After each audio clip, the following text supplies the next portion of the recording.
Salut les amis, bienvenue pour cette nouvelle vidéo. Alors, c'est la fameuse vidéo avec le RS3 où la cliente a disparu. C'était une histoire un peu de dingue qui s'est quand même finie d'une manière assez spéciale. Reste bien jusqu'à la fin, tu vas voir un petit peu comment ça s'est fini, c'est quand même pas commun. Alors avant de démarrer, abonne-toi à ma chaîne si tu n'es pas encore abonné pour plein d'astuces dans le domaine de l'automobile. Si tu veux faire de l'achat-revente de voitures, de la location de voitures de luxe ou de la voiture de citadine, c'est ici. Si tu veux des astuces, des vidéos, des anecdotes, c'est ici. Je raconte toutes ces choses-là et aussi je fais des vidéos de car spotting sur Monaco, Saint-Tropez, Nice, Cannes, enfin toutes sur la Côte d'Azur. Et je vais aussi aller faire pas mal de vidéos dans les salons, le salon de l'auto à Paris, Genève, etc., etc. Comme ça, vous aurez pas mal de belles vidéos sur des belles voitures. Si ça vous intéresse, bien sûr. Alors, cette vidéo, donc c'est sur une RS. Alors, on a loué cette voiture, donc RS3 berline verte. Donc, c'est pas la Sportback, c'est la berline. Hein. Alors, moi, je suis pas très fan de ça, mais les clients aiment, donc on l'a dans notre flotte. Et là, alors ça a démarré un petit peu, ça avait bien démarré, une jeune femme. Je sais plus quel âge elle avait, une trentaine d'années. Très bien, très jolie en plus, qui voulait louer une voiture pour le mariage de sa copine, de sa meilleure amie, pour aller à un mariage. Donc elle voulait louer la voiture et elle l'a louée du jeudi au lundi, d'un jeudi soir, non, d'un jeudi après-midi à un lundi soir. Donc voilà, tout s'est bien passé, elle est venue, elle a payé, ses papiers étaient en règle, tout était bon. En plus, comme je l'ai dit, très jolie femme et tout, donc nous on a adoré, hein, forcément, belle voiture, belle femme, allez on loue. Hein. Non mais trêve de plaisanterie, elle était bien, bonne tête d'une bonne cliente qui avait l'air d'être soigneuse. Donc la voilà, arrivée chez nous, elle nous loue la voiture, donc elle paye, elle loue, elle part. Donc nous, vous savez que les voitures sont géocalisées et on a les télémétries aussi des véhicules où on sait les vitesses, etc.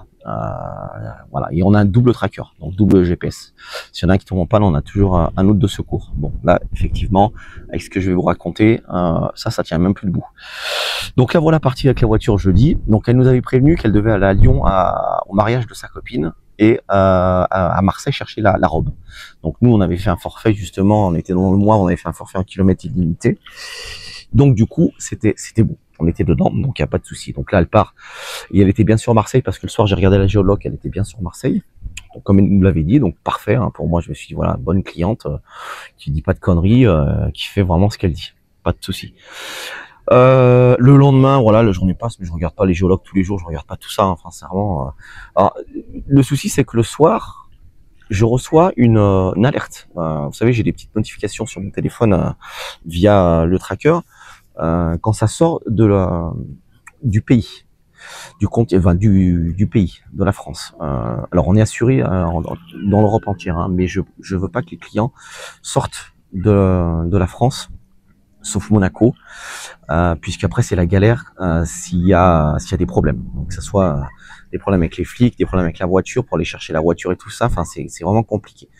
Donc je préfère pas, sauf si le client est déjà un bon client chez moi, déjà loué plusieurs fois, il n'y a pas eu de souci, et là, voilà, alors ça enlève pas le risque, il peut quand même avoir un problème, mais voilà, le client est quand même chez moi, il me laisse de l'argent, il loue souvent les voitures, il me les ramène nickel, donc là, oui, je fais l'effort, je lui dis voilà, alors il n'en a pas beaucoup, c'est pour ça que j'accepte aussi. Et on l'a fait, et il n'y a jamais eu de problème. Bon, là, ça sonne comme quoi la RS3 était sortie de la France. Et elle m'avait pas prévenu parce qu'elle m'a dit qu'elle devait aller à Lyon. Donc, je me suis dit, ça se trouve, elle allait faire un tour à Monaco, parce que Monaco, forcément, ça sonne dès que les gens vont à Monaco. Donc là, je regarde mon téléphone, je dis, c'est quoi ce truc? C'est à Monaco, sûrement. Je regarde, je vois Pays-Bas. Je dis quoi? Bon, Allemagne d'abord, parce qu'elle est passée par l'Allemagne. J'ai vu Allemagne, après Pays-Bas, parce que ça te donne un peu où est la voiture. Après, j'ai suivi un peu où elle est, le parcours de la voiture. Et donc, j'ai vu qu'elle était là-bas. Je dis, mais qu'est-ce qu'elle fait là-bas? Donc, j'envoie un texto. Je lui dis, je vous rappelle que le contrat, les termes du contrat et le véhicule ne peut pas sortir du territoire français. Alors, je lui ai un peu fait peur. Je lui ai dit, nous ne sommes pas assurés, ce qui n'est pas vrai, mais je voulais pas qu'elle aille ailleurs. Et elle m'a jamais répondu. J'ai essayé de l'appeler, elle m'a jamais répondu. Je lui ai laissé plusieurs messages vocaux, elle m'a jamais répondu. Et donc, on s'est quand même vachement inquiété. On s'est dit qu'est-ce qui se passe? Et en plus, on regarde la géologue et à un moment donné, plus de géologue. On a un double tracker, les gars. Donc, double tracker. Donc, normalement, quand il y en a un qui tombe en panne, le deuxième est là pour fonctionner. Là, les deux se sont arrêtés aux Pays-Bas dans un bled. J'ai même plus le nom du bled. C'est dans le nord du pays. Ouais, c'est dans le nord des Pays-Bas.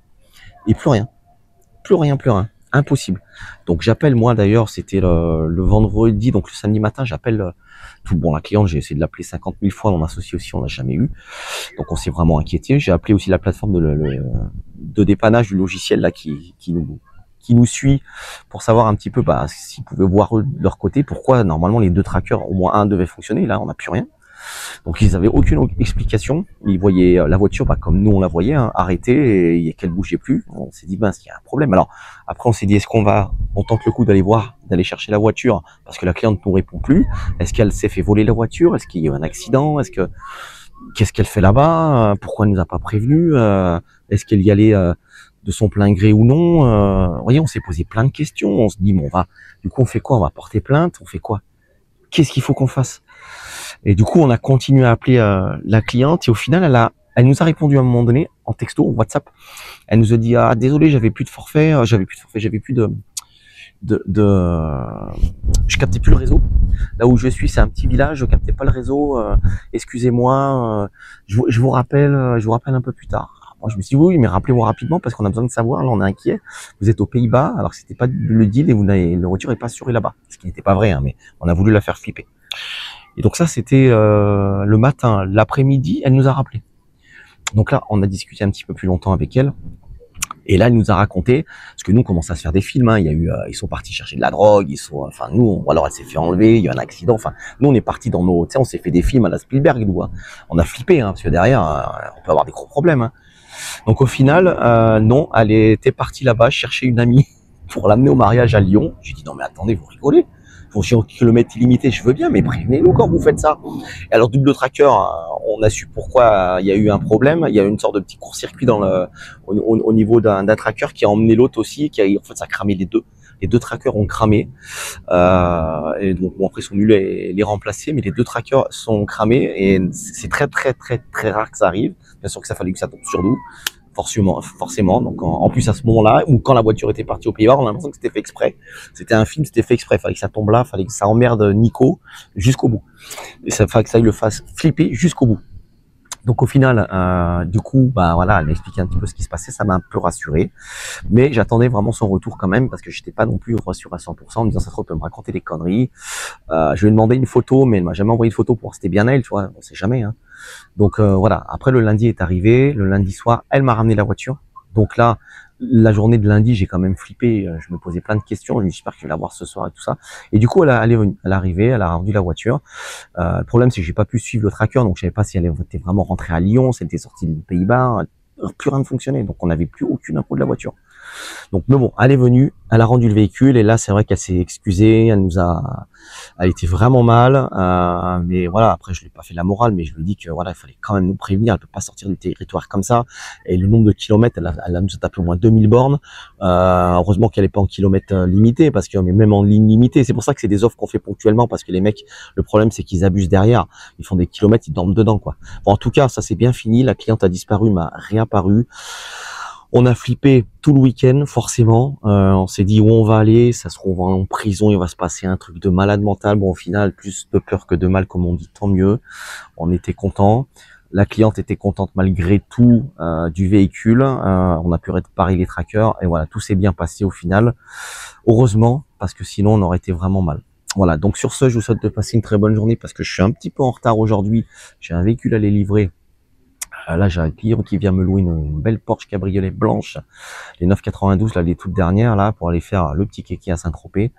Donc, j'ai pas beaucoup de temps. Si tu as aimé cette vidéo, tu mets un pouce en l'air. N'oublie pas de t'abonner à cette chaîne si tu veux des astuces dans le milieu de l'automobile, dans l'achat-revente ou la location de voiture, les métiers qu'on fait nous. On peut aussi t'aider à démarrer ton propre business ensemble.